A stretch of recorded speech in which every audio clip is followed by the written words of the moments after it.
आईचे ऋण कधीच फेडता येत नाही, मात्र तिच्या स्मृती जपण्याचा सर्वोत्तम मार्ग म्हणजे समाजोपयोगी कार्य.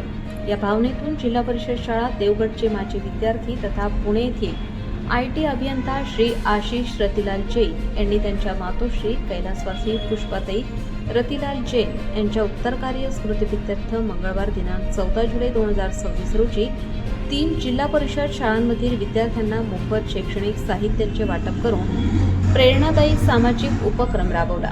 यावेळी उच्च माध्यमिक जिल्हा परिषद शाळा देवगड, जिल्हा परिषद शाळा इंदिरानगर देवगड आणि जिल्हा परिषद शाळा भातकोट देवगड येथील गरीब शेतकरी कुटुंबातील विद्यार्थ्यांसह सर्व विद्यार्थ्यांना शैक्षणिक साहित्याचे वितरण करण्यात आले.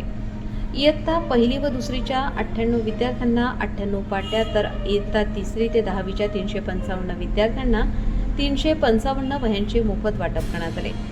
श्री आशिष जैन हे जिल्हा परिषद शाळा देवगडचे माजी विद्यार्थी असून सन 1983 ते 1984 मध्ये त्यांनी महाराष्ट्रात प्रथम क्रमांक मिळवत शिष्यवृत्ती परीक्षेत उल्लेखनीय यश संपादन केले होते. त्याच वर्षी देवगड शाळेचे एकूण 5 विद्यार्थी गुणवत्ता यादीत झळकले होते.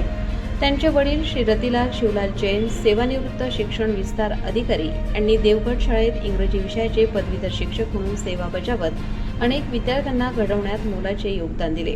त्यांच्या मार्गदर्शनाखाली शिक्षण घेतलेले अनेक विद्यार्थी आज विविध उच्च पदांवर कार्यरत आहेत. या प्रेरणादायी उपक्रमाचे माननीय गटशिक्षणाधिकारी श्री निलेश पाटील, शिक्षण विस्तार अधिकारी श्री विशाल धांडे तसेच कळवाडी केंद्राचे केंद्र समन्वयक श्री मनोज पवार यांनी विशेष कौतुक करत हा उपक्रम इतरांसाठीही आदर्श असल्याचे सांगितले. कार्यक्रमास माजी विद्यार्थी, ग्रामस्थ, केंद्र प्रमुख, मुख्याध्यापिका, शिक्षकवृंद तसेच मोठ्या संख्येने विद्यार्थी व पालक उपस्थित होते. समाजाप्रती असलेली बांधिलकी आणि शिक्षणाविषयीची जाणीव जपत आशिष जैन यांनी आईच्या पवित्र स्मृतींना दिलेली ही अनोखी आदरांजली सर्वांसाठी प्रेरणादायी ठरली आहे.